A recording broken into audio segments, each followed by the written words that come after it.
The Jerusalem Bible, Exodus 30:11 through 38. The poll tax. Yahweh spoke to Moses and said, "When you take a census and make a register of the sons of Israel, each is to pay Yahweh a ransom for his life, so that no plague comes on them when the census is being made. Everyone subject to the census must pay half a shekel, reckoning by the sanctuary shekel, which is 20 gerahs, and this half shekel shall be set aside for Yahweh. Everyone subject to the census, that is to say, of the 20 years old and over, must pay the sum set aside for Yahweh. The rich man is not to give more, nor the poor man less, than half a shekel as payment of the sum set aside for Yahweh, the ransom for your lives. You will devote this ransom money given to you by the sons of Israel to the service of the tent of meeting. It will remind Yahweh of the sons of Israel, and will be the ransom for your lives." The bronze basin. Yahweh spoke to Moses and said, "You must also make a bronze basin on a stand for washing. You must place it between the tent of meeting and the altar and put water in it. In this Aaron and his sons must wash their hands and feet. When they are to enter the tent of meeting, they must wash in water, for fear they die. And when they have to approach the altar for their service, to burn the offering burnt in honor of Yahweh, they must wash their hands and feet, for fear they die. This is a lasting ordinance for them, for Aaron and his descendants from generation to generation." The chrism. Yahweh spoke to Moses and said, "Take the choicest spices, of liquid myrrh 500 shekels, half this weight of fragrant cinnamon, that is 250 shekels, and of scented cane 250 shekels, of cassia 500 shekels, reckoning by the sanctuary shekel, and 1 hin of olive oil. These you are to compound into a holy chrism, such a blend as the perfumer might make. It is to be a holy chrism. With it you are to anoint the tent of meeting, and the ark of the testimony, the table and all its furnishings, the lampstand and all its accessories, the altar of incense, the altar of holocaust with all its furnishings, and the basin with its stand. These you are to consecrate. Thus they will excel in holiness, and whatever touches them will be holy. You must also anoint Aaron and his sons, and consecrate them so that they may be priests in my service. Then you are to say this to the sons of Israel: You must hold this chrism holy from generation to generation. It is not to be poured on the bodies of common men, nor are you to make any other of the same mixture. It is a holy thing. You must consider it holy. Whoever copies the composition of it or uses it on a layman shall be outlawed from his people." The incense. Yahweh said to Moses, "Take sweet spices, storax, onycha, galbanum, sweet spices, and pure frankincense in equal parts, and compound an incense, such a blend as the perfumer might make, salted, pure, and holy. Crush a part of it into a fine powder, and put some of this in front of the testimony in the tent of meeting, the place appointed for my meetings with you. You must regard it as most holy. You are not to make any incense of similar composition for your own use. You must hold it to be a holy thing, reserved for Yahweh. Whoever copies it or uses a perfume shall be outlawed from his people."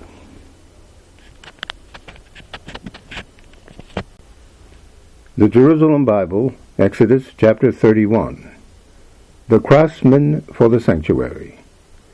Yahweh spoke to Moses and said, See, I have singled out Bezalel, son of Uri, son of Hur, of the tribe of Judah. I have filled him with the Spirit of God, and endowed him with skill and perception and knowledge for every kind of craft, for the art of designing and working in gold and silver and bronze, for cutting stones to be set, for carving in wood, for every kind of craft. Here and now I give him a partner, Aholiab, son of Elishamach, of the tribe of Dan. And to all the men that have skill I have given more, for them to carry out all that I have commanded you. The tent of meeting, the ark of the testimony, the throne of mercy that covers it, and all the furniture of the tent, the table and all its furnishings, the pure lampstand and all its accessories, the altar of incense, the altar of holocaust with all its furnishings, the basin with its stand, the sumptuous vestments, sacred vestments for Aaron the priest, and vestments for his sons, for the priestly functions, the chrism, and the fragrant incense for the sanctuary. In this they are to do exactly as I have directed you. The Sabbath rest. Yahweh said this to Moses, Speak to the sons of Israel, and say, You must keep my Sabbath carefully, because the Sabbath is a sign between myself and you from the generation to generation, to show that it is I, Yahweh, who sanctify you. You must keep the Sabbath. It is to be held sacred by you. The man who profanes it must be put to death. Whoever does any work on that day shall be outlawed from his people. Work is to be done for 6 days, but the 7th day must be a day of complete rest, consecrated to Yahweh. Whoever does any work on the Sabbath day must be put to death. The sons of Israel are to keep the Sabbath, observing it from generation to generation. This is a lasting covenant. Between myself and the sons of Israel the Sabbath is a sign forever, since in 6 days Yahweh made the heavens and the earth, but on the 7th day he rested and drew breath. The tablets of the law committed to Moses. When he had finished speaking with Moses on the mountain of Sinai, he gave him the 2 tablets of the testimony, tablets of stone inscribed by the finger of God. The Jerusalem Bible, Exodus chapter 32. The Golden Calf.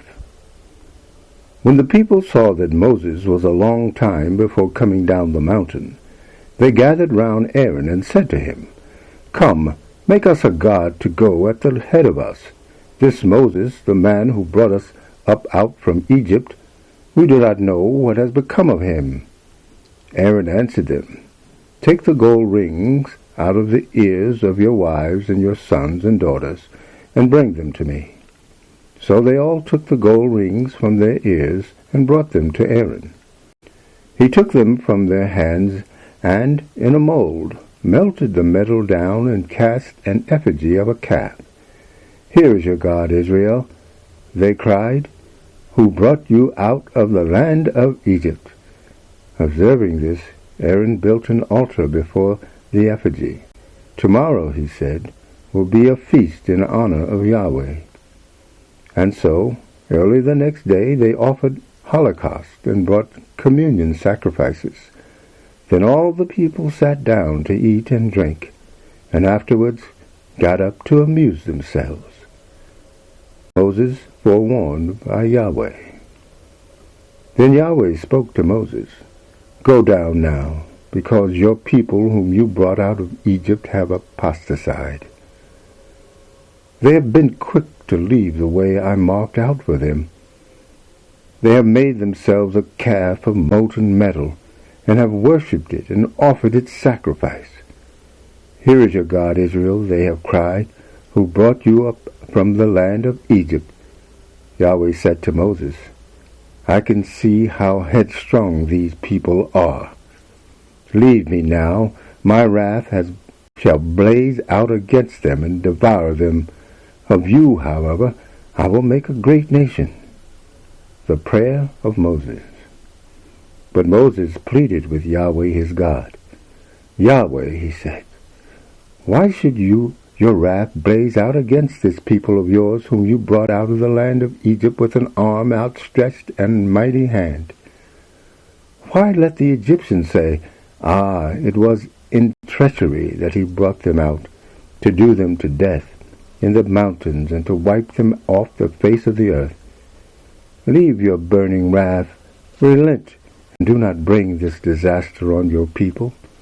Remember Abraham, Isaac, and Jacob, your servants, to whom by your own self you swore and made this promise.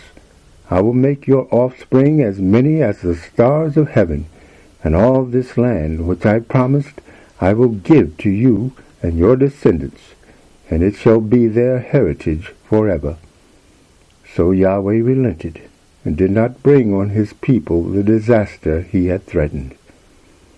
Moses breaks the tablets of the law. Moses made his way back down the mountain with the 2 tablets of the testimony in his hands, tablets inscribed on both sides, inscribed on the front and on the back. These tablets were the work of God, and the writing on them was God's writing engraved on the tablets. Joshua heard the noise of the people shouting. There is a sound of battle in the camp, he told Moses. Moses answered him, no song of victory is this sound, no wailing for defeat this sound. It is the sound of chanting that I hear. As he approached the camp and saw the calf and the groups dancing, Moses' anger blazed. He threw down the tablets he was holding and broke them at the foot of the mountain. He seized the calf they had made and burned it, grinding it into powder which he scattered on the water, and he made the sons of Israel drink it. To Aaron Moses said, what has this people done to you, for you to bring such a great sin on them? Let not my Lord's anger blaze like this, Aaron answered. You know yourself how prone this people is to evil. They said to me, make us a god to go out at our head. This Moses, the man who brought us up from Egypt, we do not know what has become of him. So I said to them, who has gold? And they took off and brought it to me. I threw it into the fire, and out came this calf. The zeal of the Levites. When Moses saw the people so out of hand, for Aaron had allowed them to lapse into idolatry with enemies all around them, he stood at the gate of the camp and shouted, who is for Yahweh? To me! And all the sons of Levi rallied to him. And he said to them, this is the message of Yahweh, the God of Israel. Gird on your sword, every man of you, and quarter the camp from gate to gate, killing one his brother, another his friend, another his neighbor. The sons of Levi carried out the command of Moses, and of the people about 3,000 men perished that day. Today, Moses said, you have won yourselves investiture as priests of Yahweh at the cost, one of his own, another of his brother, and so he grants you a blessing today. Moses prays again. On the following day, Moses said to the people, you have committed a grave sin, but now I shall go up to Yahweh. Perhaps I can make atonement for your sin. And Moses returned to Yahweh. I am grieved, he cried. This people has committed a grave sin, making themselves a god of gold. And yet, if it pleased you to forgive this sin of theirs, but if not, then blot me out from the book that you have written. Yahweh answered Moses, "It is the man who has sinned against me that I shall blot out from my book. Go now, lead the people to the place of which I told you. My angel shall go before you, but on the day of my visitation I shall punish them for their sin." And Yahweh punished the people for molding the calf that Aaron had made. The Jerusalem Bible, 1 Kings 18, 1 through 39. Elijah and Obadiah. A long time went by, and the word of Yahweh came to Elijah in the 3rd year. "Go, present yourself to Ahab. I am about to send down rain on the land." Elijah set off to present himself to Ahab, as the famine was particularly severe in Samaria. Ahab summoned Obadiah, the master of the palace. Obadiah held Yahweh in great reverence. When Jezebel was butchering the prophets of Yahweh, Obadiah took 100 of them and hid them 50 at a time in a cave, and gave them provided with food and water. And Ahab said to Obadiah, "Come along, we must scour the country, all the springs and all the wadis, in the hope of finding grass to keep horses and mules alive, or we shall have a slaughter some of our stock."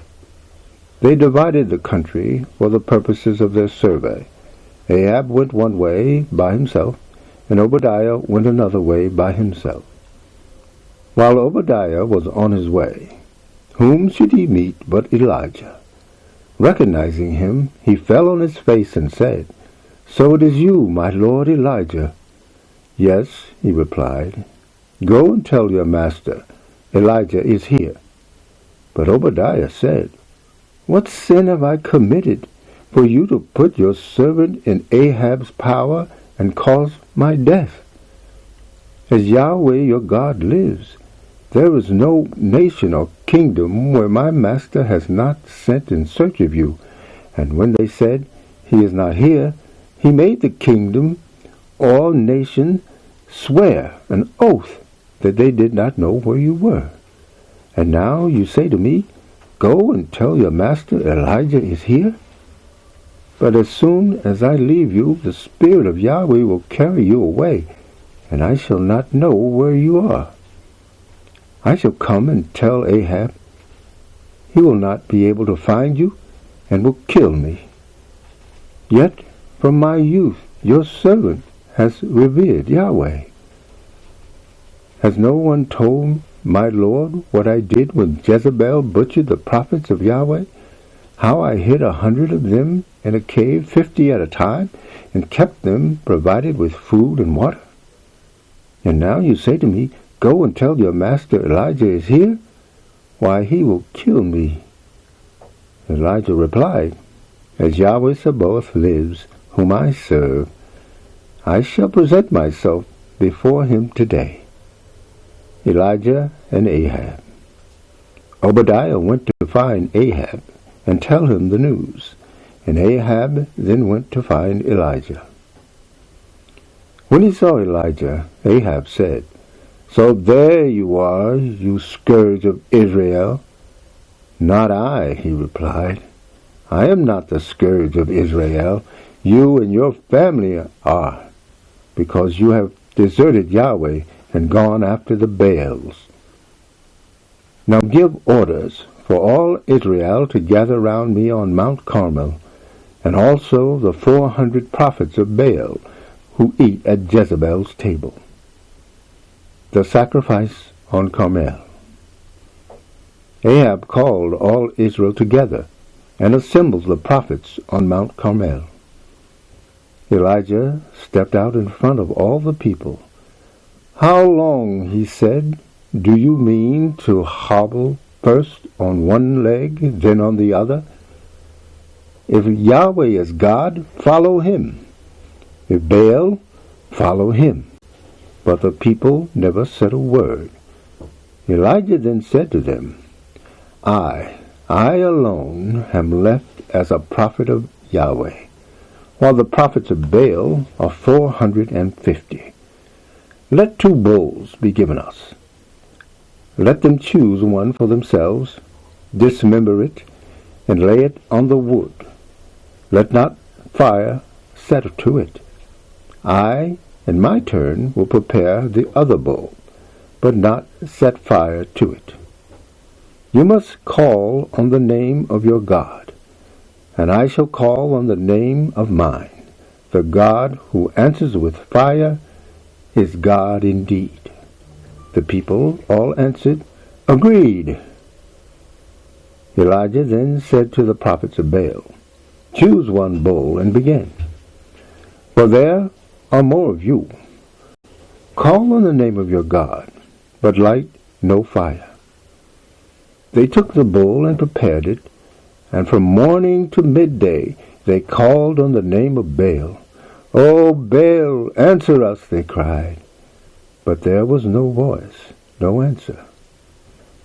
As they performed their hobbling dance round the altar they had made, midday came, and Elijah mocked them. Call louder, he said, for he is a god. He is preoccupied, or he is busy, or he has gone on a journey. Perhaps he is asleep and will wake up. So they shouted louder and gashed themselves, as their custom was, with swords and spears until the blood flowed down them. Midday passed, and they ranted on until the time of the offering is presented. But there was no voice, no answer, no attention given to them. Then Elijah said to all the people, Come closer to me. And all the people came closer to him. He repaired the altar of Yahweh which had been broken down. Elijah took 12 stones, corresponding to the number of the tribes of the sons of Jacob, to whom the word of Yahweh had come. Israel shall be your name. And built an altar in the name of Yahweh. Round the altar he dug a trench of a size to hold 2 measures of seed. He then arranged the wood, dismembered the bull, and laid it on the wood. Then he said, Fill 4 jars with water, and pour it on the holocaust and on the wood. This they did. He said, Do it a second time. They did it a second time. He said, Do it a third time. They did it a third time. The water flowed round the altar, and the trench itself was full of water. At the time when the offering is presented, Elijah the prophet stepped forward. Yahweh, God of Abraham, Isaac, and Jacob, he said, let them know today that you are God of Israel, and that I am your servant, that I have done all these things at your command. Answer me, Yahweh, answer me, so that this people may know that you, Yahweh, are God, and are winning back their hearts. Then the fire of Yahweh fell and consumed the holocaust and the wood, and licked up the water in the trench. When all the people saw this, they fell on their faces. Yahweh is God, they cried. Yahweh is God.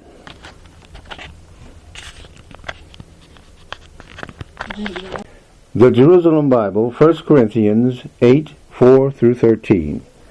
Well then, about eating food sacrificed to idols. We know that idols do not really exist in the world, and that there is no God but one. And even if there were things called gods, either in the sky or on earth, where there certainly seem to be gods and lords in plenty, still for us there is one God, the Father, from whom all things come, and for whom we exist. And there is one Lord, Jesus Christ, through whom all things come, and through whom we exist. Some people, however, do not have this knowledge. There are some who have been so long used to idols that they eat this food as though it really had been sacrificed to the idol, and their conscience, being weak, is defiled by it. Food, of course, cannot bring us in touch with God. We lose nothing if we refuse to eat. We gain nothing if we eat. Only be careful that you do not make use of this freedom in a way that proves a pitfall for the weak. Suppose someone sees you, a man who understands, eating in some temple of an idol. His own conscience, even if it is weak, may encourage him to eat food which has been offered to idols. In this way, your knowledge could become the ruin of someone weak, of a brother for whom Christ died. By sinning in this way against your brothers and injuring their weak consciences, it would be Christ against whom you sinned. That is why, since food can be the occasion of my brother's downfall, I shall never eat meat again in case I am the cause of a brother's downfall.